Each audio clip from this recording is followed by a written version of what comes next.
ok, le son, mes slides, et vous me voyez bien, donc ça c'est bien. Donc bonjour à toutes et à tous. Je pense que, mis à part Nathalie, en fait, Ajar et Cécile me connaissent. Donc je suis Tarek El Faleh, je suis formateur chez Elitech. Donc là, les formations que je donne, c'est sur Scrum Agile, sur les certifications PSM et PSPO, et aussi la formation certifiante en project management, PMI, PMP. Donc c'est récurrent chaque mois, surtout pour le PMP. On a une session du jour pendant toute une semaine, les 35 heures de contact. Sinon, on se fait des sessions du cours de soir pour exactement avoir les 35 heures, mais étalées sur un mois. Donc, l'idée aujourd'hui, c'est justement ouvrir un petit peu le spectre pour parler d'une discipline qui est, à mon sens, hyper intéressante et même requise, que ce soit pour les praticiens de l'agilité, que ce soit aussi pour les praticiens de project management, et à terme aussi, avec Safwan, on aura aussi un autre webinaire dans les prochaines semaines sur le sujet de business analysis. Mais avant de parler de ça, et justement pour celles qui ont suivi la formation PMP et ou la formation Agile, j'ai toujours parlé de cette dualité, si je peux dire, entre le delivery et l'impact sur les gens.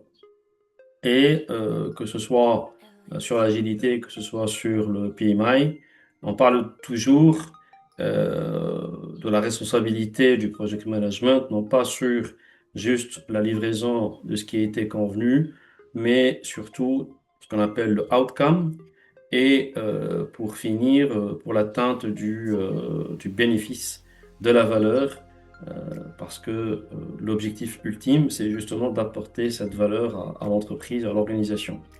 Donc, voilà, on a déjà abordé le project management et le Scrum, mais à un moment, le sponsor ou les commanditaires, ils vont se demander cette fameuse question de est-ce que la solution qu'on a livrée, forcément dans les temps, dans le budget, dans la meilleure qualité, a été adopté. Donc, ce qui fait le plus mal, c'est l'adoption du delivery.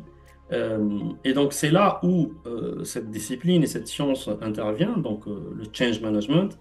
C'est justement la discipline et la science qui permet de transformer un projet en plutôt une adoption réelle sur un usage concret, et surtout c'est d'atteindre des résultats qui sont pérennes et durables parce que les gens se retrouvent dans la nouvelle situation.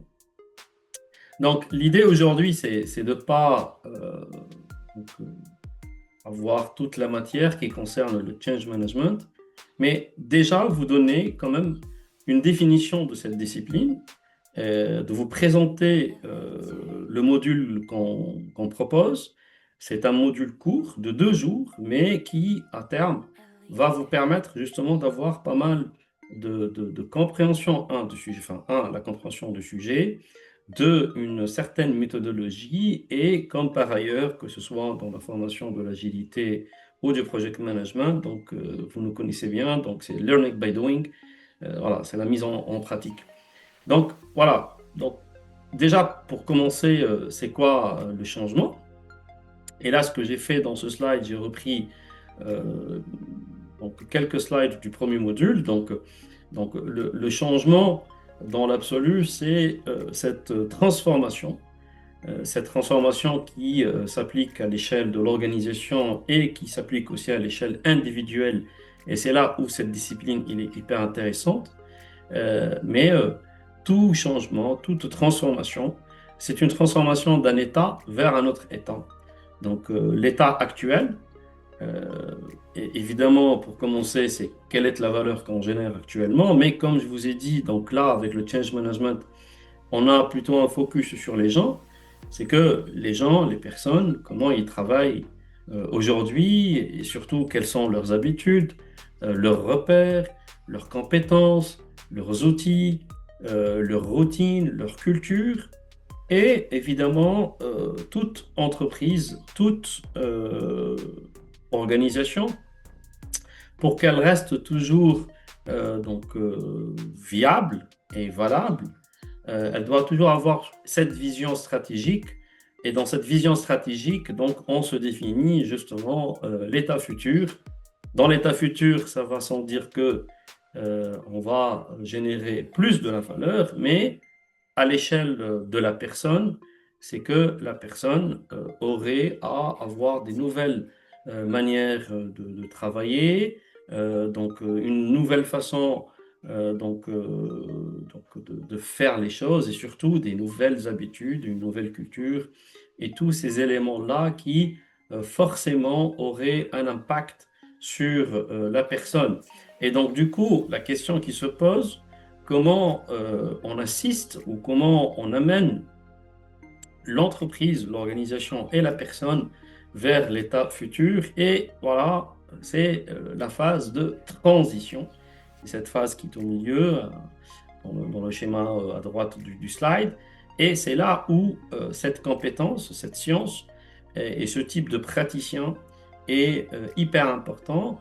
Et donc le praticien du changement, euh, il intervient surtout pour préparer, équiper et accompagner à l'échelle personnelle les personnes qui sont impactées justement par cette transformation, par ce changement, pour que, au maximum, évidemment, vu que c'est une matière ou c'est une discipline qui traite des personnes, donc on ne promet pas que les 100% des gens y seront embordés dans la nouvelle situation, mais l'idée c'est que justement on va les assister, on va les accompagner justement pour qu'ils soient embordés sur l'état futur. Et donc, du coup, ça commence par leur expliquer le sens du changement. Donc, chaque changement, chaque transformation doit avoir un sens évidemment lié à des objectifs stratégiques, mais un sens au niveau de la personne aussi. Évidemment, et c'est là où cette discipline elle est hyper intéressante, c'est que il faut justement savoir quand leur annoncer ça et comment on va les faire impliquer. Et donc, l'essence même de la discipline, vu que c'est une discipline, comme j'expliquais, évidemment, à commencer, c'est une définition d'une transformation à l'échelle de l'entreprise, mais cette transformation à l'échelle de l'entreprise va s'appliquer à l'échelle personnelle. Et à l'échelle personnelle, c'est justement cette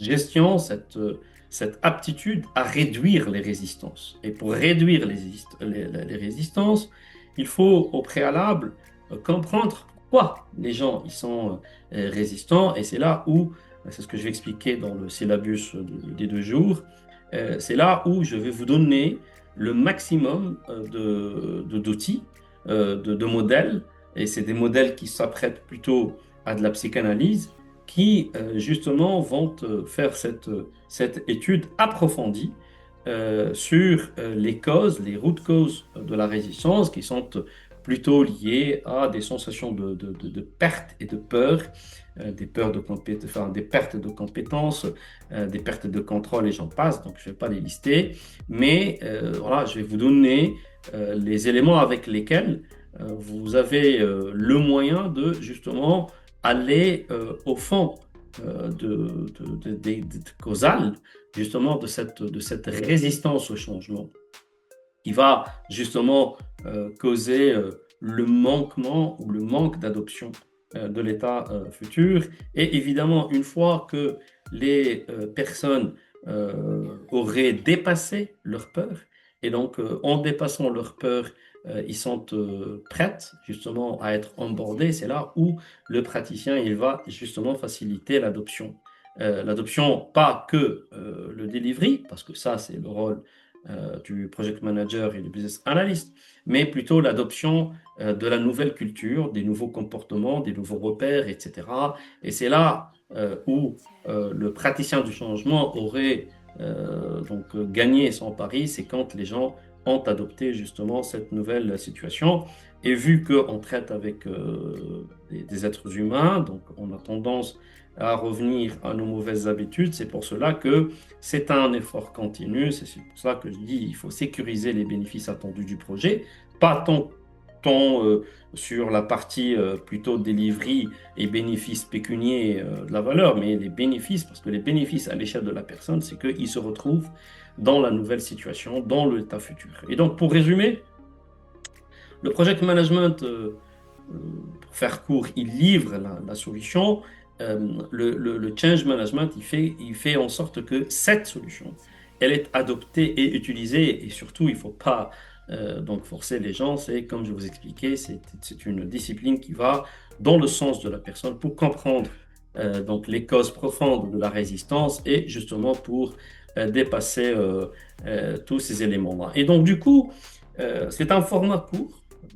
C'est pas un format de 5 jours, c'est un format de 2 jours qui va s'étaler essentiellement sur 5 modules théoriques avec justement une mise en pratique. Donc, euh, quand on va commencer la première journée, on va passer du temps à comprendre c'est quoi le changement, parce que le changement, on le vit dans donc le cadre professionnel et même dans le cadre personnel. Et je donne fréquemment ce genre de training. Et à chaque fois, en fait, les gens, ils s'ouvrent et en fait, ils commencent à comprendre ce qui se passe même dans leur vie personnelle parce que ça leur explique pas mal de situations qu'ils ont vécues. Donc déjà, on va parler de changement, c'est cette notion de rupture, cette notion de transition, comme j'expliquais.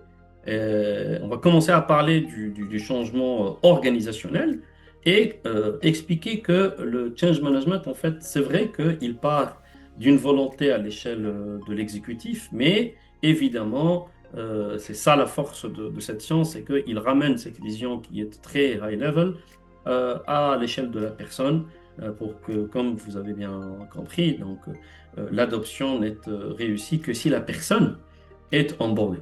Après, on va parler de changement stratégique, c'est justement avant d'aller dans donc l'analyse à l'échelle personnelle, il faut aussi, enfin, il faut au préalable mettre le cadre organisationnel. Donc, on va parler de vision, d'objectifs, de drivers et même de risques. On va aussi décortiquer et définir c'est quoi la culture d'une entreprise. Et parce que tout ça, c'est de la matière qui va te préparer justement pour faire la troisième partie et l'analyse des parties prenantes. Et là, pour les personnes qui ont suivi la formation, que ce soit agilité ou project management, donc la partie prenante dans ce cas-ci du change management, c'est pas exactement les parties prenantes qui sont définies vis-à-vis du projet, mais c'est les personnes impactées justement par cette transition, d'accord? Et ça nous permettra justement de commencer à profiler, parce qu'on ne peut pas traiter tous les gens de la même façon, parce que ce qu'il faut comprendre, c'est que le delivery du praticien du changement, c'est des plans de changement individuels, hein, individuels. Donc, pour que ça soit individuel, il faut que tu comprennes, il faut que tu profiles d'une façon la plus exacte la personne. Et donc là, on va commencer à parler justement de profiling. C'est pour cela qu'on parle de décideurs, d'utilisateurs, d'alliés, opposants et j'en passe. Et selon le profil de la personne, ben, on va traiter la résistance et le module 4 d'une façon bien précise. Donc, dans la formation, je vais vous donner les symptômes hein, de la résistance et pour chaque symptôme, pour le profil concerné, quelle serait la méthode à établir. Et pour terminer et pour structurer la démarche, donc je vais citer les modèles utilisés dans cette discipline, en fait les modèles les plus connus. Donc on va parler de Monsieur Kotter qui est la référence de cette discipline, du modèle de Lewin, de McKinsey, les 7S, mais surtout on va deep diver sur la méthodologie ProSci-ADKAR qui nous permet justement de structurer la démarche. Et pour ce faire, je vais vous organiser en groupe et en fait, on va mettre en pratique toute la discipline sur un case qui concerne une société imaginaire, Smart Car Rent, qui a un parc de voitures thermiques qui veut justement se transformer en une société avec responsabilité écologique, mais surtout le driver derrière, évidemment, c'est justement capter cette nouvelle demande sur le marché pour générer plus de la valeur. Mais le backbone de tout ça, c'est que je vais vous présenter quatre personnages imaginaires. Chaque personnage présente un profil qu'on aurait déjà vu dans la formation. Et moi-même, donc je vais jouer les quatre rôles. Et vous avez à justement capter les profils des uns et des autres. Et le delivery du workshop, c'est des plans de changement, d'assistance au changement. Surtout, c'est des plans ADKAR. ADKAR, c'est une méthodologie qui permet de mettre en place justement un plan de support ou de suivi individuel. Et donc, vous aurez à mettre en place justement ces plans individuels pour ces fameuses quatre personnages. Et évidemment, c'est à vous de mettre en place ça. Et franchement, à chaque fois que je donne le training, que ce soit deux ou trois, voire même quatre groupes selon la taille de l'équipe à former, il n'y a pas une, il n'y a pas une, comment dirais-je, il n'y a pas une correction. Il n'y a pas une seule version qui est la bonne, hein, parce qu'on traite avec les gens et surtout que, en fait, par rapport au plan d'assistance au changement que vous allez mettre en œuvre, c'est comme dans l'agilité, c'est de l'empirisme, c'est la pratique, c'est l'expérience qui va nous, justement, décrire ou nous définir est-ce qu'on est sur sur la bonne direction ou pas. Donc, le takeaway, c'est quoi? C'est que vous allez repartir évidemment avec le support. Vous allez repartir surtout avec pas mal d'artefacts, comme d'habitude pour celles et ceux qui ont suivi mes formations en agilité et en project management. Et l'essentiel, que vous repartez avec voilà, une idée sur cette discipline qui va vous servir réellement dans la pratique parce que ça va vous permettre justement d'assurer tant bien que mal l'atteinte de l'objectif, surtout pour PMBOK 7 et 8, surtout le 8, hein, il met l'accent dessus, sur cette notion d'outcome hein, et du benefit, sur cette adoption de delivery. D'accord? Et justement, pour finir, et après je vais vous laisser la parole, peut-être que vous avez des questions, donc j'ai voulu ajouter ce slide pour mettre en exergue le fait que, en fait, c'est des disciplines qui sont complémentaires pour la réussite de nos missions. Ça dépend, on se place où. Donc là, j'ai schématisé quatre disciplines qui sont, je vais commencer avec le project management. Donc le project management, c'est la discipline qui te permet d'assurer la livraison de la solution. Donc on parle de planification, de coordination, de pilotage des projets, de gestion des éléments les plus euh, élémentaires, basiques du projet, en l'occurrence le scope, le coût, les risques, qualité, et j'en passe. Donc c'est plutôt dans la concrétisation du delivery. Et on a vu ensemble, surtout dans les modules de l'agilité, donc l'agilité, en l'occurrence Scrum, il te permet justement de mettre en œuvre une démarche itérative, incrémentale, drivée par la valeur et qui te permet justement de mettre tout le monde en marche pour assurer un delivery qui colle le plus à la valeur. On va lancer donc prochainement aussi des cursus de business analysis parce que, comme je dis toujours dans mes formations, surtout de project management, le socle principal pour le projet, c'est le scope et justement, le business analysis, c'est la discipline qui permet justement de définir d'une façon la plus exacte qui colle aux besoins du client et donc aussi c'est une science qui permet d'identifier les besoins de métier, donc justement tout ce qui est requirement management et tout ce qui est analyse d'impact et les parties prenantes sur sa partie pure scope. Et justement, là, ça s'intègre le change management, c'est justement c'est l'élément qui manque au puzzle, c'est comment on assure que la solution en question est adoptée, que les personnes impactées par la solution se retrouvent dans l'état futur. Donc, voilà, le change management, il transforme un livrable en adoption. Justement, c'est ça le takeaway qu'il faut retenir. Donc voilà, je ne sais pas si vous avez des questions. Moi, j'en ai, Cécile. Oui, ouais. J'ai deux questions en fait pour bien comprendre les deux journées en question. Parce que pendant la formation PMP, tu nous as expliqué que le change management, toute une discipline qui Mhm, part du début du projet et qui mhm, suit tout le processus du projet. Donc là, mhm. ta formation qui est orientée terrain, est-ce qu'on part au début du projet ou une fois que le projet est livré, là j'attaque ce module Oui, que tu vas nous ouais. livrer et là c'est ça? C'est Ouais, au enfin, niveau de pour la être livraison du précis, ouais, projet? très bonne question. Ouais. Parce que je pense que pour votre groupe, je vous ai partagé le slide qui explique comment s'articule le project management avec le change management, si je ne dis pas de Oui, bêtises. c'est C'est ça, ça. hein. Oui, Ouais. Oui, parce que je peux pas mettre en pratique l'accompagnement changement en parallèle du project management parce que ça va nous prendre énormément de temps. Mais le focus sera justement, et c'est ce que j'ai expliqué dans la partie théorique du cours, c'est que la partie qui prend le plus de temps, c'est justement la préparation du plan de changement. C'est le profiling des gens impactés par le changement. Et donc le workshop, c'est sur cette partie-là. C'est-à-dire que je vais vous distribuer l'énoncé et on va justement simuler des entretiens avec les acteurs concernés.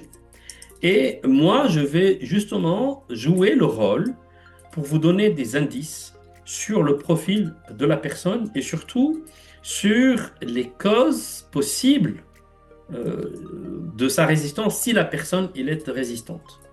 Et c'est là où vous allez mettre en pratique ce que vous aurez vu en théorie parce que évidemment, je vais jouer double rôle.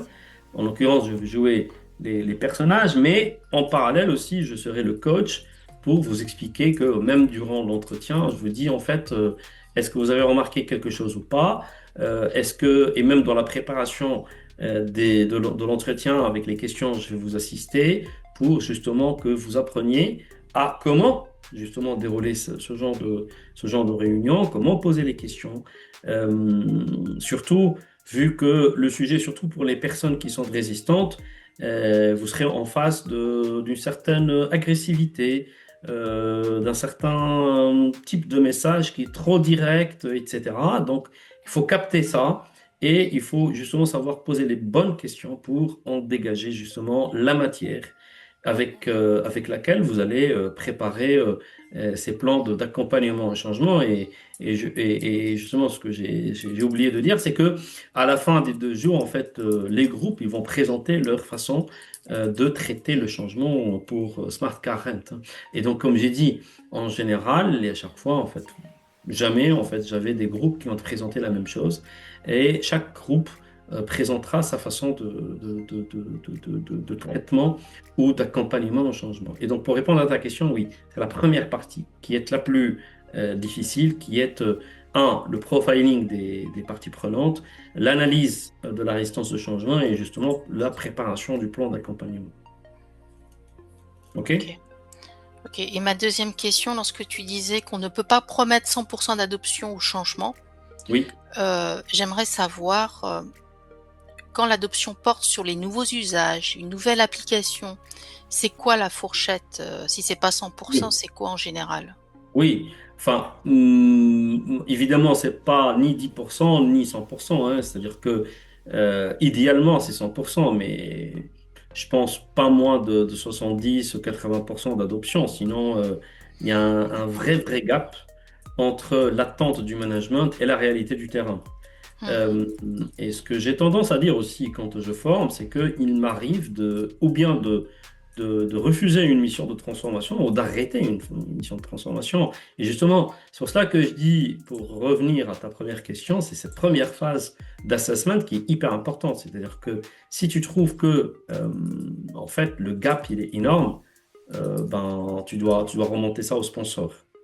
Dans le sens où le taux de résistance, il est énorme. Euh, L'objectif futur, il n'est pas réaliste. Pas sur la partie technique, mais sur la partie plutôt culturelle, nature de personnes, profiling des personnes. Donc, tu remontes ça. Après, c'est ce que je vais expliquer aussi, surtout dans la définition du changement au niveau de l'organisation, c'est que tu vas préparer un plan de changement et c'est parmi les choses que vous allez préparer dans votre plan de changement, c'est justement définir les indicateurs ou les KPI de succès. Donc, tu peux dire que par rapport à l'assessment que je fais, si on arrive à 60% d'adoption, on est bon. Et si le sponsor il dit c'est pas bon, 60%, tu lui dis écoute, enfin, voilà. D'accord. Si tu veux continuer, on prend un risque. Parce que c'est ça l'assessment que j'ai fait. Tu comprends? Et tu peux Mm. dire oui, ben, je te promets 95% parce que je vois que le taux de résistance il est infinitésimal.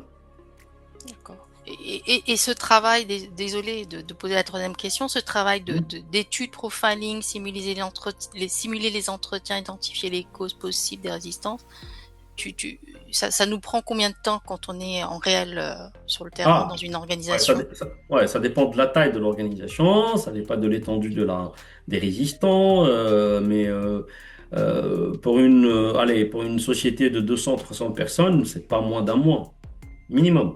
Parce D'accord. que tu peux imaginer, hein, c'est-à-dire que déjà, tu vas passer du temps pour comprendre le contexte, hein, et deux, surtout pour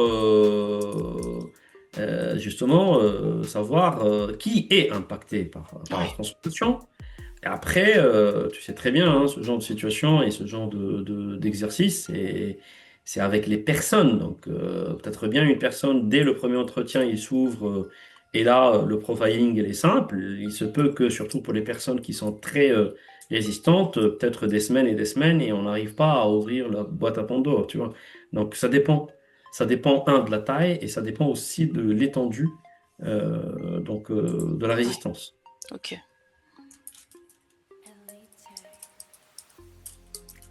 Est-ce qu'il y a d'autres questions? Elle coûte combien cette formation de 2 jours? Safouane? Safouane, t'es Bonjour, là? bonjour tout le monde, merci, oui, merci Tarek. Pour le coup de la formation et les détails, en fait, vous allez recevoir un mail prochainement, donc peut-être ce soir ou demain. Vous aurez les informations sur le site web, donc y compris le programme de formation, les détails, les prérequis et le coût de la formation. Et D'accord. donc, ça sera disponible sur le site web à partir de demain. Ça marche. Merci. Ok. Aurez-vous d'autres questions? Genre, Nathalie? Oui, j'aurais une question pour le suivi de la formation. Du coup, ça serait plus des cours de soir ou en journée, Safwan? Pour celle-là, en fait, a priori, en journée, en fait. Donc, c'est pas une longue formation, en fait, c'est 2 jours des ateliers, donc de préférence en journée. Après, si vous avez des contraintes, on verra, mais pour l'instant, c'est en journée. En journée, d'accord. Nathalie, je sais pas si vous avez des questions, peut-être des remarques ou... Nathalie, Oh, je sais pas, j'appréhende un petit peu parce que vous n'avez pas suivi les formations de project management et de Agile, donc ça vous parle ou pas? Oui, en fait, ben, je complètement, mais pour vous donner un petit peu mon contexte, en fait, j'étais chef de projet pendant une douzaine d'années, donc je maîtrise un petit peu cette partie-là. Et vraiment, en tout début, donc c'était vraiment les premières années 2000, j'ai eu à traiter justement du change management, mais c'était vraiment le tout début de toutes ces choses-là. Donc, je l'ai fait comme je pensais que je devais le faire avec audit organisationnel. Donc, en fait, quand j'ai vu les infos là, je me suis inscrite en fait plus pour voir s'il y avait quelque chose de bien spécifique ou s'il y avait, enfin, en tout cas, des choses que je devais mettre à jour par rapport à ce que je connaissais déjà ou pas.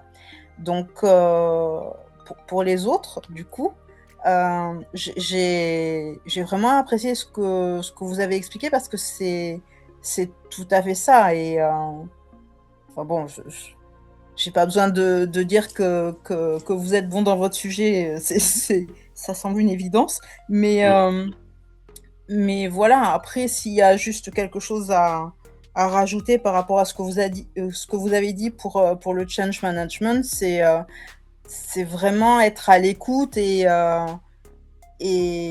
avoir un maximum d'empathie avec les différentes personnes pour vraiment comprendre où sont les blocages, en fait, et les prendre en compte. Oui, exact. Mais voilà, du coup, j'ai pas de questions. Je suis très contente de vous avoir écouté parce que ça me rassure. Si je peux me permettre, Nathalie, pour votre profil, en fait, moi personnellement, je connaissais pas cette discipline, moi aussi. Et ça m'a expliqué, franchement, pourquoi pas mal de mes projets tombaient dans l'eau. Alors que c'était top. En fait, j'étais dans les temps, le budget était maîtrisé, enfin, le delivery était nickel, mais je comprenais pas. Donc, enfin, oui, enfin, vous l'avez fait, mais vous l'avez fait avec le bon sens. Et comme tout ailleurs, même BA, Project Management, c'est-à-dire que on n'est pas seul. C'est-à-dire que Cotter, c'est le scientifique qui est, si je peux dire, à mon sens, c'est l'inventeur de la discipline. En fait, ce qu'ils font, c'est qu'ils structurent la démarche. Et ce que je présente dans mon cours, c'est pas mal de petits, pas outils, pas forcément outils, mais des méthodes, des façons de traiter les choses, des façons de aller chercher le pourquoi la personne réagit de la sorte. Et à juste titre, il y a beaucoup d'empathie. Et pour revenir au point de l'empathie, c'est ce qu'on va mettre en pratique dans le workshop. Donc, je donne pas des consignes dans le workshop. Donc, je laisse les gens revenir sur les slides et imaginer la façon avec laquelle ils vont parler, le gestuel, l'expression faciale, etc., etc. Et je les laisse faire et ils feront des erreurs. Et c'est là où je bascule entre le personnage et le coach. Là, je leur dis, attention, là, je passe au coach. Donc, la façon avec laquelle tu as posé la question, le temps que vous avez utilisé, etc., ça, c'est pas bon. Surtout pour les gens qui sont super résistantes, qui sont agressives ou totalement, vous savez, donc ils sont tout en bas en termes de motivation, en termes d'énergie, etc. Donc ils sont même en dépression. C'est le cas, hein. Il y a des gens qui sont voilà. Et donc du coup, attention, il faut savoir dire les choses, quand le dire et avec quels mots utiliser, etc. C'est ça, c'est la partie workshop. Enfin, c'est pas un truc technico-technique, hein, mais c'est des affinités de comment je dis les choses, comment je pose les questions, comment je traite le sujet, etc. C'est ça, c'est ça c'est ça ce qu'on va passer comme message. Et comme j'ai dit, c'est la structure. Ça te donne une structure de la démarche. Tout à fait. Good. Moi, je suis très intéressée parce que justement, je viens de décrocher une mission où il y a le change management que je dois conduire. Et comme Nathalie, ça fait 15 ans que j'en fais, mais je le fais parce que j'ai ma casquette de formateur, etc. Et je sens aujourd'hui que j'ai besoin de structure pour asseoir ce que j'ai fait et qui marche bien. Mais voilà. Donc, par contre, la semaine, ça va pas être possible, messieurs, en ce qui me concerne. Donc, j'espère écoute, qu'il y aura... on reste flexible, hein. On peut imaginer un format du soir, comme je le fais pour le PMP, et puis voilà. D'accord. Je vais en discuter avec Sophane. Mesdames, s'il n'y a pas d'autres questions, Sophane, je pense qu'on a fait le tour. Merci beaucoup. Merci, on a fait le tour. Et en effet, On va essayer de clôturer cette session et je vous remercie pour votre présence et votre participation à ce premier webinaire organisé par Elitech. Donc c'est un premier, il va y en avoir d'autres du coup. Donc c'est un premier test aussi pour nous. Et donc nous souhaitons construire autour des sujets concrets, en tout cas des webinaires utiles et proches de vos problématiques terrain. Donc si vous avez des idées, n'hésitez pas, je vous ai partagé une adresse mail dans le chat. Donc n'hésitez pas à envoyer si vous avez des idées ou des sujets ou des points que pour vous aujourd'hui vous semblent intéressants à traiter. Donc on va essayer de mettre des webinaires à chaque fois pour répondre à ces problématiques-là. Merci beaucoup. Merci encore Tariq. Merci à vous tous. Merci à tous. Et au plaisir de vous revoir. Allez, très bon travail. Allez. À très bientôt. Au revoir. Au revoir. À bientôt. Au revoir. Au revoir.